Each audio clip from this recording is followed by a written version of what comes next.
Tol, kamusta na? O ano, bakit? May problema ako eh. Anong problema mo na naman? May pera ka pa dyan? Mayroon naman. Bakit? Sa linggo pa kasi yung sahod ko dito sa site. Magkano ba kailangan mo? Hiramin mo ako kahit 500 lang. 500? 500 lang. O, paano ko mapapadala sa yan? Pa-Gcash mo na lang, tol. Gamit na gamit ko lang talaga. Papagigas pa natin? Oo. Ano bang number? Ayun lang, patay tayo dyan. Nalimutan ko. Malimutan mo, paano ko papadala sa Gcash? Paano yun? Alam ko na, may naisip ako mas madaling paraan. Paano? Ha? Paano? Di, abutin mo na lang. Ha? Talaga? Oo, Pwede ba yun? pwede. Pwede? Oo. Sige, abot mo nga.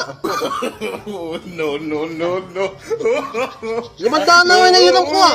1,000 nga. Asok niya kita 500. Ano ba sa kuli? Sige. Pakiabot ah. Okay.